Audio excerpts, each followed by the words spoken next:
Welcome to the League of Free Worlds Information System.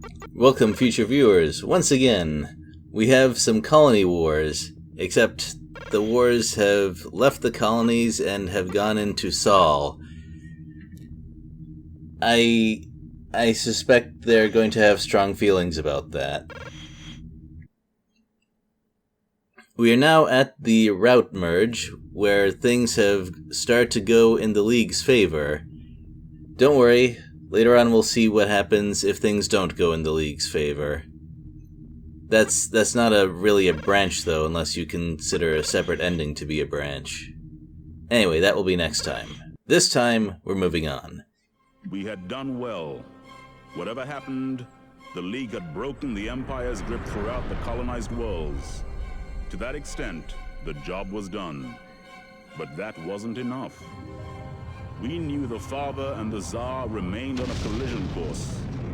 The Father could never accept a universe in which the Tsar still exercised his doctrines of greed and theft. As for the Tsar, his huge armed forces spoke for him. We wondered what else he might be ready to add to the argument. There was still much to be done before we could silence him forever. League advances are reported throughout Sol's inner territories. Emergency Navy battalions have been drawn from loyal communities on Mars and Jupiter. The enemy's remaining military supply links have been upgraded to near-capacity levels. Expect extreme resistance. Certain difficulties are being encountered by a number of League fleetcraft supporting the attack. Constant ammunition runs are required, and engineering supplies are fluctuating. We also have a League dreadnaught in the vicinity of Mars, requesting a rendezvous with a local destroyer. Accompany the destroyer to the dreadnaught. Should hostile craft enter the vicinity, provide armed support to all League craft. When they say certain difficulties, you know it's gonna be a pretty nasty problem.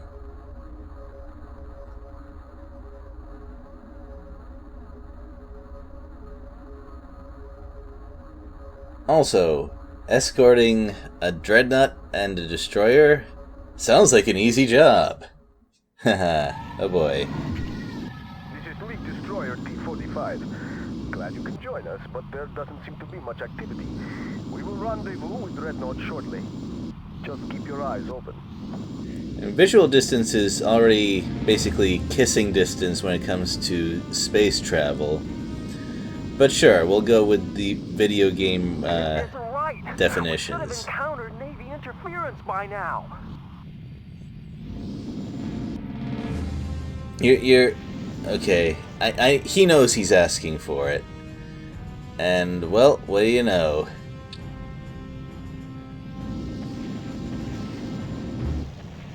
It's an ambush. We'll have to fight. We don't have the firepower to take down a dreadnought alone.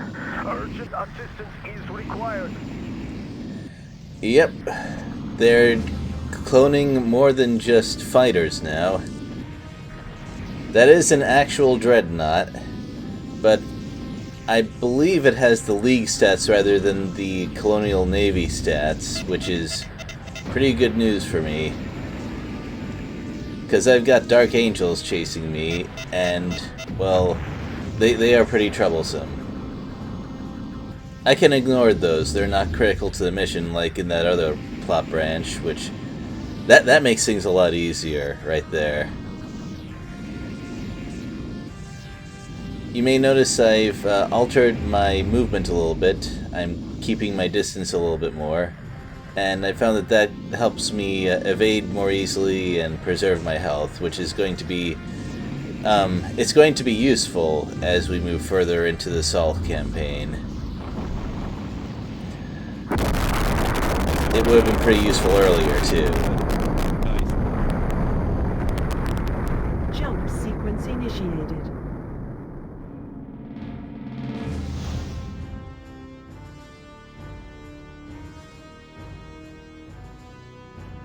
So aside from the surprise factor, there wasn't much to that mission. Dark Angels are at their most dangerous when you try to shoot at them, because then you probably engage in a head-on exchange and take more hits. Strategic analysis reports are indicating large-scale disruption at the heart of the Empire Command. Attempts are now being made to obtain specific details. League supply chains are running consistent supplies to units threatening interplanetary zones. The regional balance of forces is favorable. Final assault initiatives are now underway. Efforts to undermine key installations have been established. A raid on the Mars starport is imminent. The starport maintains its orbit via 2 tractor beams. You are required to join the attack on this installation and ensure its destruction. Be aware that the population of Mars remains fiercely hostile to League ambitions. I'm not really sure why I need to be aware of that as a fighter pilot, but okay.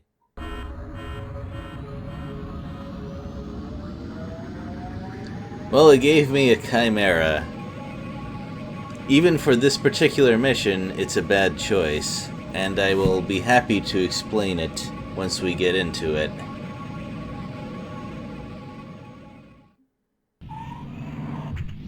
This is League Destroyer. Take out the tractor beam generators. We'll take on the starport. He's not kidding. You cannot damage the starport at all. A torpedo? Nah, not spicy enough. It has to be the destroyer beams.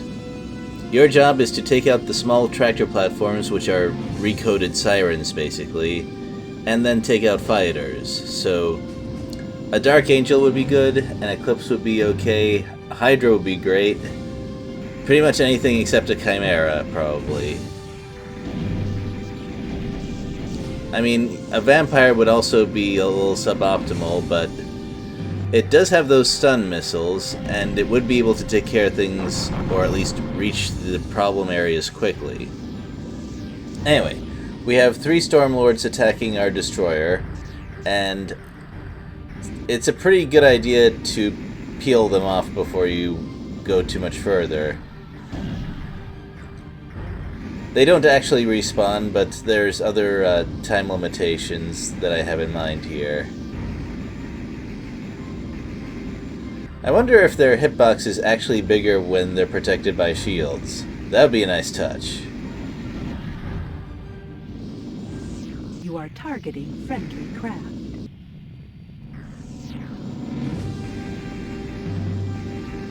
I'm kind of okay with the record scratch effect for that particular announcement, because it does seem important enough to me. Like, caution, you're about to die if you keep doing that.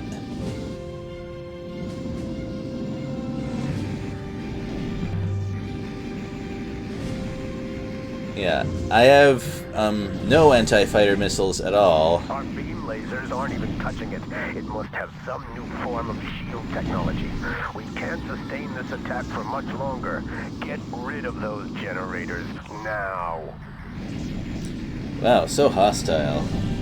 And here I've been trying to make sure that the destroyer doesn't get cut to pieces by those fighters, but okay, you're the boss. Fine.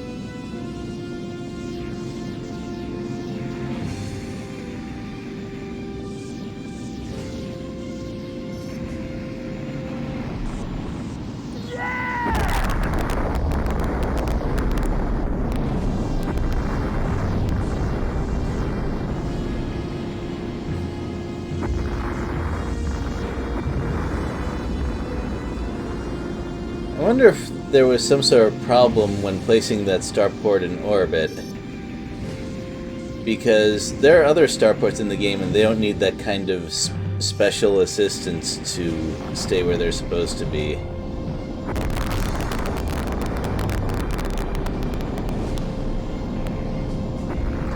Well, now that that is done, we can start dealing with the fighters. The Stormlords do not relaunch.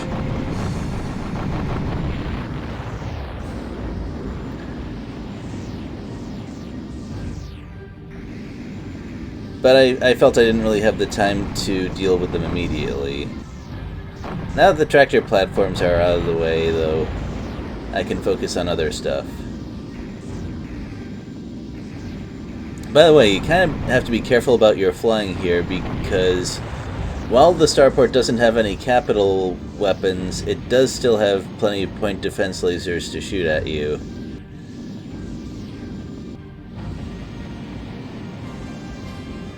Also, this is a bit of a slow going, because that destroyer's beam does deal damage to the starport, but deals 1 bar of damage at a time. Sometimes.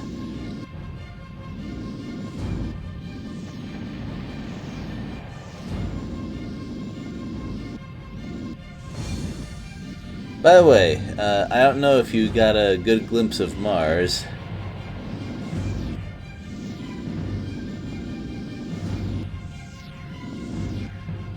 But it seems to have been altered somewhat by the Empire.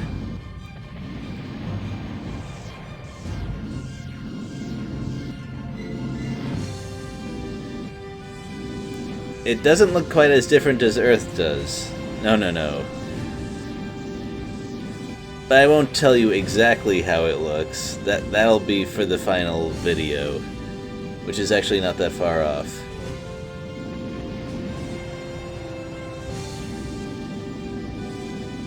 Now here's an interesting question. Would destroying the final fighter trigger anything? At first I thought that was a continuously respawning thing. But it turns out that I could be wrong. Oh yeah, there it is. Yeah, it looks a little bit different now.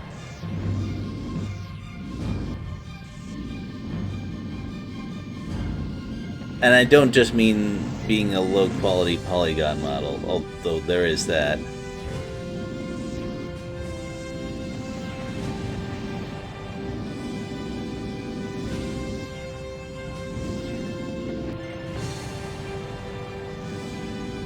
Well, I hope your day's been going well.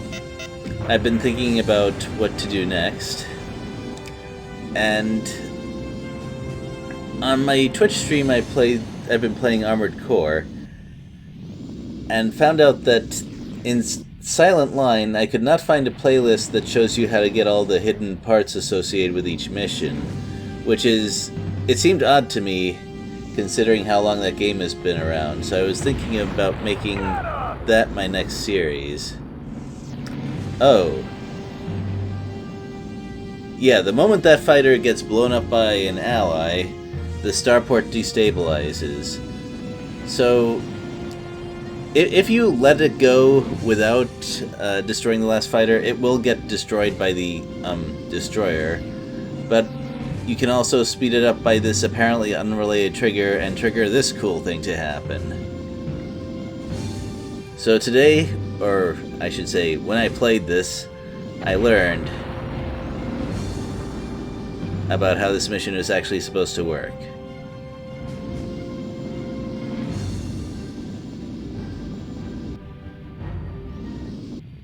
Nice work.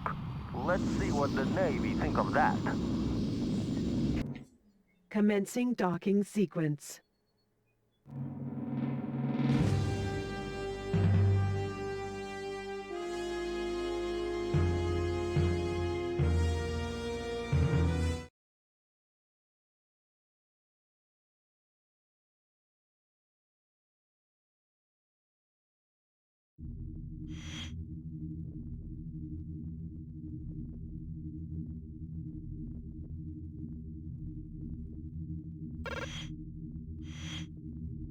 Damage caused by the prevalence of enemy clone ships is seriously threatening the final League advances within Sol.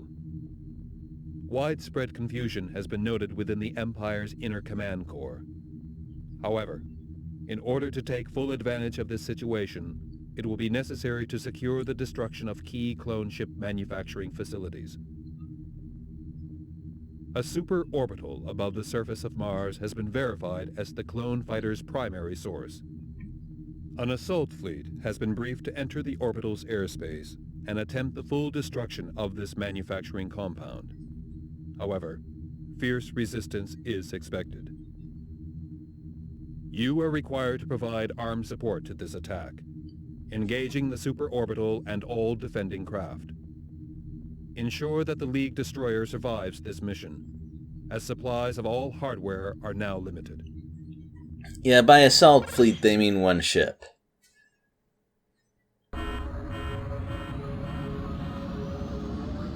And we got the Eclipse again. The League loves sending out this shiny new fighter for the last few missions, even when it's not necessarily the best choice. I'll have more to say about that later. This is Command.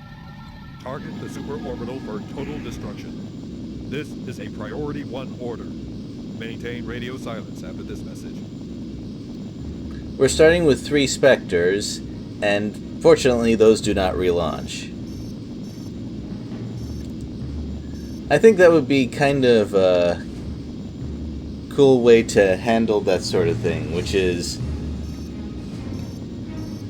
the amazing, devastating prototype produced by the enemy later in the game is there, but it does not get infinite respawns the way the more conventional models do.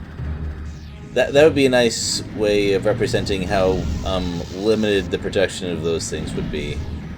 Unfortunately, this level kind of proves me wrong because later on there is a respawning Spectre. But right now let's just deal with them.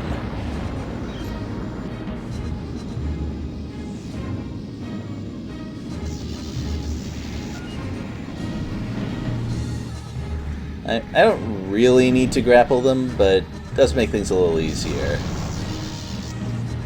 And if you think that my use of the grapple gun is a little weird, well, even one of the game's gameplay demonstrations does that. So, as far as I'm concerned, it is intended usage right there.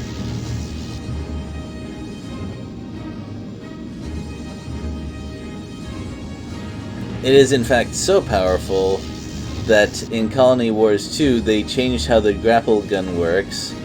It's still a secondary weapon, but instead of an instant hit homing attack, it is an actual thing with a hitbox that you have to hit manually in order for it to work, which balances out that thing a little bit. You can also use the grappling for a few other things, and that's kind of required by some creative missions.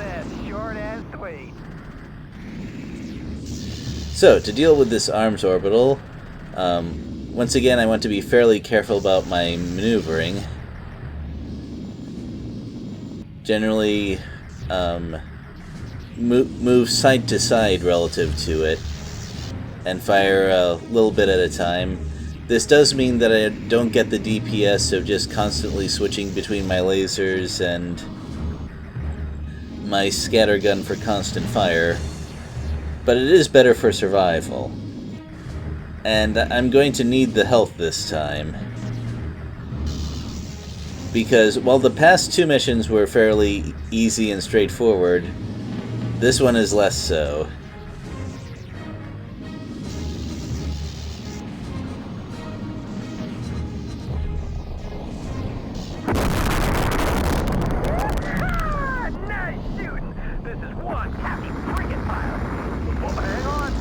Hey, that's a destroyer, not a frigate.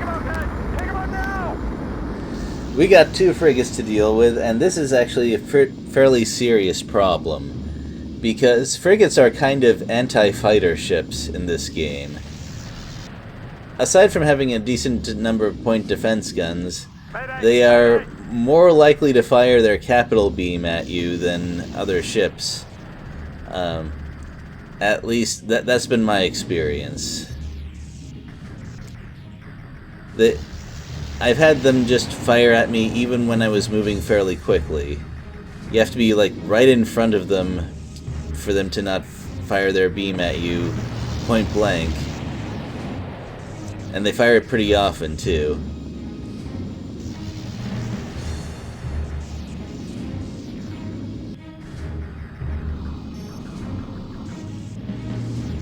It's not actually under their official stats or anything that frigates are more geared for anti-fighter work than other warships, but that would be an interesting touch right there. Anyway, I have beat frigates before in a damage race with many kinds of fighters. However, doing that twice in a row is kinda tricky.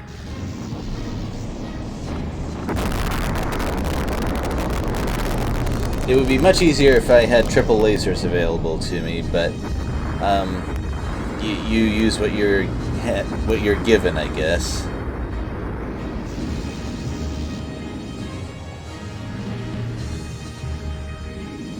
Generally, your lasers and theirs have the same range, so when it starts firing at you, that's a good sign that you're in range to start hitting them. And in fact, right when it starts doing that is a good place to start shooting at them.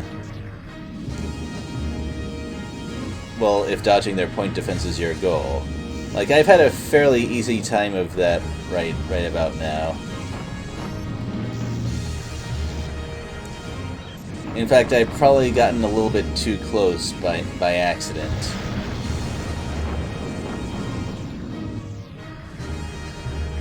Even after using the torpedo, it's kind of a close battle here. And kind of the game telling you, you better know how to avoid those things.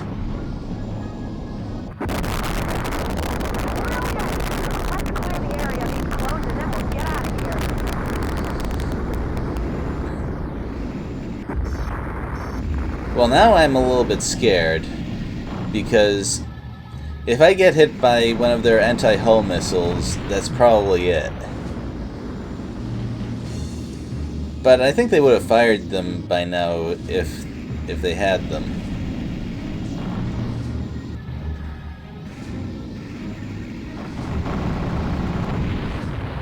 And if you're in anything other than a vampire, the Spectres aren't too bad. Mission complete. Jump sequence initiated.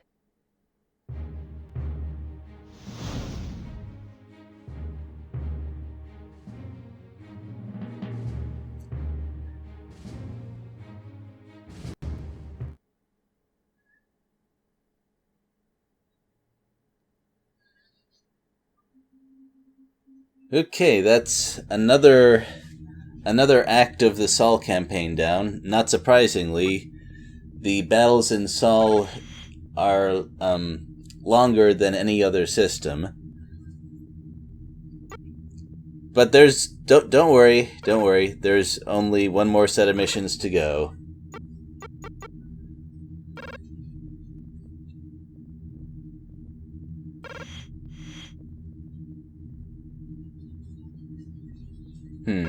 I want to show something off. Let's take a look at one of those capital ship database entries.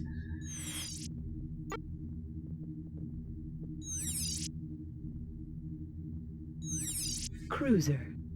The original cruiser models were adapted from the early frigates used by colonial population control divisions throughout the inner systems.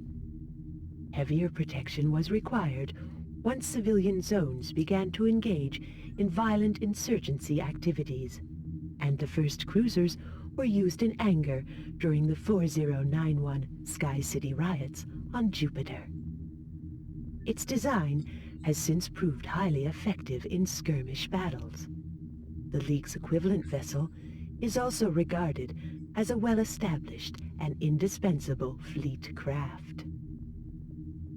And that's it. It's a short entry, but we learned a little bit about Jupiter. They're serious about colonizing. They're putting people everywhere. And also, that bad blood related to the Jupiter Sky Cities has not gone away. The entry on Jupiter has a few things to say about that. But I'm afraid there's not really time for that. There's so many entries, as I said. If you happen to get your hands on the game yourself, the database is well worth looking at. And that is it for today. Later, everyone.